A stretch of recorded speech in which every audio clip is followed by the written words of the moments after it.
नमस्ते दोस्तों, कैसे हैं आप सब। स्वागत है आपका एक और व्लॉग में। और आज हम लोग जा रहे हैं भानगढ़ का किला देखने के लिए। और यहाँ पे रोड के एक किनारे पे काफ़ी लोग पैदल यात्रा में भी बढ़ चढ़ कर भाग ले रहे थे और बहुत सारे लोग थे। ये तो मैंने एक छोटी सी क्लिप ली थी यहाँ पे। मतलब रोड के एक किनारे पे तो सब लोग पैदल यात्रा में ही जा रहे थे। बच्चे थे, बड़े थे, बूढ़े थे, काफी लोग थे यहाँ पे पैदल यात्रा के लिए जो निकले हुए थे। और ये देखिए फ्रेंड्स, यहाँ से जो बादल है ऐसा लग रहा था, इतना व्यू इतना प्यारा आ रहा था कि बादल अभी बस इस कैमरे में से निकल के यहाँ आ जाएगा। तो बड़ा अच्छा सा नज़ारा लग रहा था यहाँ। और हम एक ये गांव था, इस गांव में से ही निकल के भानगढ़ के किले की तरफ जा रहे थे। तो यहाँ देखिए हर घर में मुझे लग रहा है कि यहाँ का जो मतलब हर घर में कोई ना कोई एक एक बंदा, दो दो बंदे कलाकार होंगे। यहाँ पे क्या था कि मूर्तियाँ बनाई जा रही थी, भगवान की मूर्तियाँ, इंसान की मूर्तियाँ, जो शहीद हो गए हों उनकी मूर्तियाँ, हर तरह की मूर्तियाँ। मतलब बहुत प्यारी कलाकारी कर रखी थी यहाँ। और बिल्कुल मतलब रोड के किनारे किनारे ऐसी बहुत सारी मूर्तियां रखी हुई थी इस गांव में। तो बस यहाँ का नज़ारा देखते देखते हम पहुंच गए हैं भानगढ़ के किले में। और सबसे पहले गाड़ी को लगा दिया था हमने पार्किंग में। और पार्किंग में लगाने के बाद में इधर एक साइड में भानगढ़ का जो किला है उससे पहले भी कोई यहाँ यहाँ के जो लोकल लोग हैं वो यहाँ पे पूजा करते हैं, उसके लिए काफ़ी भीड़ हो रखी थी यहाँ। तो बस हमने यहाँ पे पहले सबसे पहले हैंडपंप से पानी भर लिया था। और ये प्लास्टिक की वाली बोतल ही रखती हूँ मैं, क्योंकि बच्चों के साथ में ऐसा होता है बहुत बार कि दूसरी जो मिल्टन वगैरह की बोतल होती है वो छूट जाती हैं, तो बड़ा मुझे धोखा लगता है उन सब चीज़ों का। और प्लास्टिक की बोतल होती है तो चलो कोई नहीं, इधर रह गई उधर रह गई तो ज़्यादा मुझे दिक्कत नहीं रहती है इस चीज़ के। इसीलिए ऐसी वाली बोतल मैं प्रेफर करती हूँ बच्चों के साथ में बाहर जब कभी घूमने जाते हैं हम तब। तो बस हमने एंट्री कर ली थी यहाँ और टिकट जो है यहाँ पे ले ली थी। और जहाँ हम लोग टिकट ले रहे थे वहाँ एंट्री पे ये हनुमान जी का मंदिर भी था। और यहाँ काफ़ी लोग बैठे हुए थे जो बोल रहे थे गाइड चाहिए है क्या, गाइड चाहिए क्या। तो यहाँ एंट्री पे जिसको भी अगर कुछ आइडिया ना हो तो आप गाइड भी ले सकते हैं, आपको यहाँ पे गाइड भी अवेलेबल होता है। और बस हमारे साथ में जो भैया हमारे साथ घूम रहे थे वो यहाँ के लोकल ही थे, तो उन्हें यहाँ का सब आइडिया था। तो शाम के 4 बजे के आसपास हमने एंट्री ले ली थी। तो भानगढ़ का जो किला है उसमें मतलब जब भी ऐसा माना जाता है या बोला जाता है कि जब हमारे भारत में जब भी हॉन्टेड प्लेस की जो बात आती है और भानगढ़ के किले का नाम ना आए ऐसा तो हो नहीं सकता। ऐसा यहाँ पे बता रहे थे कि ये हॉन्टेड प्लेस में से ही भानगढ़ का किला आता है। खैर मुझे पहले कुछ ज़्यादा आइडिया नहीं था। और यहाँ आने के बाद में ही मैंने यहाँ के सबसे या जो भैया हमारे साथ में थे उन्होंने इसके बारे में स्टोरी बताई थी कि ये जो मंदिर सॉरी, ये जो किला है ये 500 साल पुराना किला है।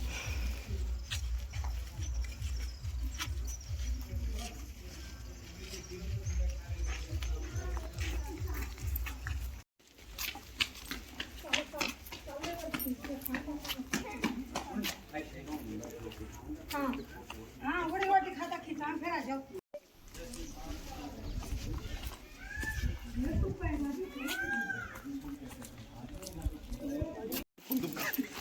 ये पहला पैसा दिए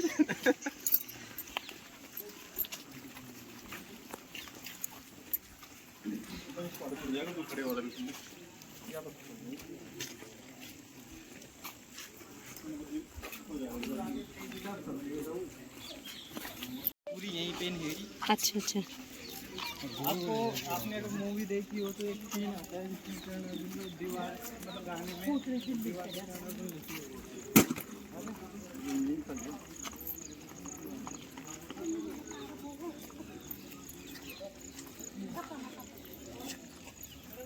बहुत भी नहीं है ना।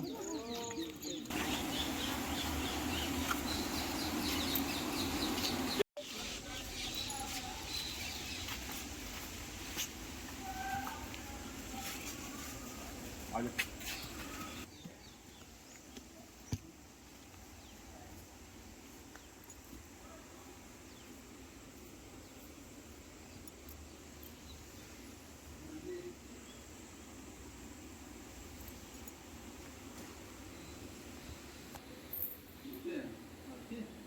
कुबेर।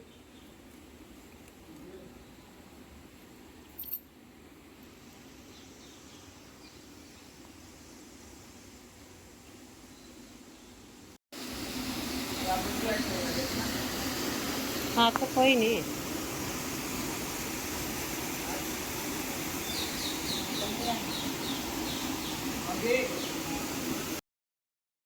फ्रेंड्स काफ़ी बड़ा किला है यहाँ, और हमने ये पूरा घूम के देखा था। और यहाँ पे जो है शाम के समय एंट्री नहीं है, दिन दिन में ही हम इस किले में घूम सकते हैं, ऐसा यहाँ पे मतलब हर जगह लिखा हुआ था। और एंट्री भी नहीं थी यहाँ, क्योंकि यहाँ रात के समय पे आना यहाँ पे बंद करवा रखा है, गवर्नमेंट की तरफ से बंद है ये।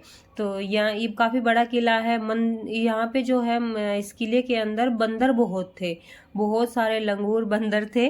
तो उनसे भी थोड़ा बच बच के, कैमरा बचा बचा के, अपने आप को भी हम बचा रहे थे। तो ऐसे तो देखो किसी के ऊपर झपट्टा वपट्टा तो नहीं मारते, पर फिर भी डर लगता है। तो काफ़ी बड़ा किला है ये। और इस किले को जो है भगवत दास जी ने बनवाया था अपने बेटे के लिए 16वीं शताब्दी में। उनके बेटे का नाम था माधव, ऐसा यहाँ पे बता रहे थे। तो जब ये किला काफ़ी खूबसूरत खुशहाल था, तब यहाँ पे एक रानी रहती थी। रानी का नाम था रत्नावती। बहुत खूबसूरत थी वो रानी। उसके जो चर्चे थे खूबसूरती के, काफ़ी दूर दूर तक फैले हुए थे। हर कोई उनसे शादी करना चाहता था, उनसे हर रोज़ बताते हैं कि शादी के प्रस्ताव आते थे। तो यहाँ हमारी चढ़ते चढ़ते जो है हालत ख़राब हो गई थी, काफ़ी सीढ़ियाँ थी इसमें। और बस फिर भी यही था कि चलो आए हैं तो टॉप तक जाके देखेंगे कि यहाँ से कैसा व्यू आता है। तो जो रानी के बारे में मैं बता रही थी, तो रानी की जो खूबसूरती की चर्चा दूर दूर तक थी। तो यहाँ एक जो तांत्रिक था, ये मतलब पास में ही कोई तांत्रिक रहता होगा, उस तांत्रिक की नज़र जो है रानी पे पड़ गई। बस फिर उस तांत्रिक ने उस रानी को वश में करने के लिए सोचा, और उसने कोई ऐसा तरीका अपनाया, जो तरीका जो था उससे ये जो सारा भानगढ़ का किला है तहस नहस हो गया था। तो ऐसा ही बता रहे हैं कि जब रानी की कोई दासी थी, वो इत्र खरीदने गई थी बाजार में, तो उन्होंने, जो तांत्रिक ने इत्र को ही कुछ जादू टोना कर दिया था। जैसे ही वो जो दासी है वो इत्र लेके रानी के पास में जाती है, तो रानी भी कम वो नहीं थी, रानी को भी ज्ञान हो गया था इस चीज़ का कि ये इत्र जो है नॉर्मल नहीं है। उन्होंने उस इत्र को अपने पास में पड़े हुए पत्थर पे गुस्से में आके दे मारा। तो जो पत्थर था और जो मतलब तांत्रिक था, उसने ऐसा वश में मतलब वशीकरण मंत्र डाला था कि जिस पे भी ये इत्र जाके लगेगा, वो भागा भागा मेरे पास में आ जाएगा। तो रहा जो इत्र था, वो इत्र पत्थर के ऊपर गिरा, तो पत्थर जाके जहाँ पे तांत्रिक अपनी विद्या कर रहा था या जो भी कुछ कर रहा था, उधर बैठा था, उधर जाके उसके ऊपर गिर गया। पत्थर जो है उसकी छाती पे लगा, और जिससे जो तांत्रिक है वो गुस्से में हो गया, और गुस्से में आके उसने यहाँ भानगढ़ का किला जो है तहस नहस हो जाए, उसने ऐसा श्राप दे दिया था। यहाँ इस भानगढ़ के किले को इस तरह से यहाँ पे श्राप मिला, और उससे के बाद में यहाँ कोई युद्ध हुआ और ये रातों रात ढह गया। तो बताया जाता है जो इस भानगढ़ के किले में जो यहाँ पे काफ़ी लोग मारे गए थे, उनकी जो आत्माएं हैं ना, वो रात को भी यहाँ उनकी आवाज़ें सुनाई देती हैं। तो बस वहाँ से निकलने के बाद में हमने पिया यहाँ पे शिकंजी, और शिकंजी पी के हम वापसी अपने घर की तरफ रवाना हो गए थे। आपको आज का व्लॉग कैसा लगा प्लीज़ कमेंट करके ज़रूर बताना।